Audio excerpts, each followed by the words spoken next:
You are looking at live pictures as Hurricane Irene slams ashore. This is the first hurricane to hit the U.S. in 3 years. And as you can see, the wind is whipping, the rain is falling hard. And these are images of the Outer Banks of North Carolina, where the folks there are about to get the worst of it. Irene is now a Category 1 storm, not the Category 2 everyone had feared, but it is staying on course to head north, with major American cities still in its crosshairs.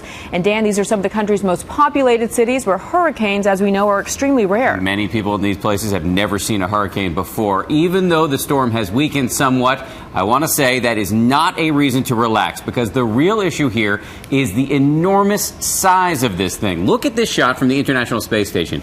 Irene, roughly the size of Europe. Now let's take a look at the maps. Hurricane warnings are up from North Carolina to New York, and hurricane watches are posted into New England. Overall, more than 2 million people have been told to evacuate, including a million in New Jersey, another million in Maryland, North Carolina, Virginia, and Delaware. And for the first time ever, New York City has ordered 300,000 people to get out. That's right. The public transportation systems and the airports will be closed at noon today. And we have our ABC News team out in all the key spots along the eastern seaboard, including our Sam Champion. But we want to first go to ABC's Matt Gutman, who is in the middle of this as this fierce hurricane barrels into Nags Head, North Carolina. And Matt, we can see it's hitting Howard right now. It is, Bianna. Actually, where I was standing, this was the beach. About 300 yards that way was the Atlantic. Now, this entire area is being claimed by the Atlantic Ocean, literally coming towards me right now. I'm going to try to move out of the way a little bit. That's what we talk about when we talk about a storm surge. Literally, the force generated by Hurricane Irene is pushing 7 to 8 feet of the Atlantic right up against this beach here. That's how powerful it is, even as a weakened storm.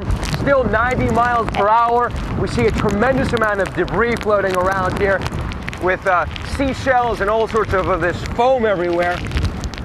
Now, 300,000 people have evacuated, specifically from North Carolina, trying to get out of the way. To those who have stayed, emergency management officials have said, we can't help you at this point. Don't try to evacuate. Hunker down. Find a safe place to shelter yourself. Thousands are already without power, and this is going to get worse.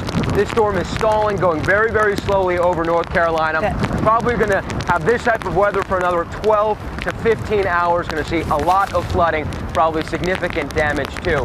And as you said, it's only going to get worse over the next few hours. Matt, for anybody who is out there, can you tell us how it feels, the pressure, the winds? Well, if I turn my face this way, it feels like I'm being slapped in the face or stung with thousands of little arrows and little needles. The wind is picking up, but the rain has just been vicious. We've already had about 6 inches of rain here, probably going to get 12 to 15. It has been relentless and coming down in painful, physically painful quantities. There's nothing you can do to stay dry in this type of weather, and that is really the concern right now, is all of this water. Where is it going to go, and how long is it going to stick around?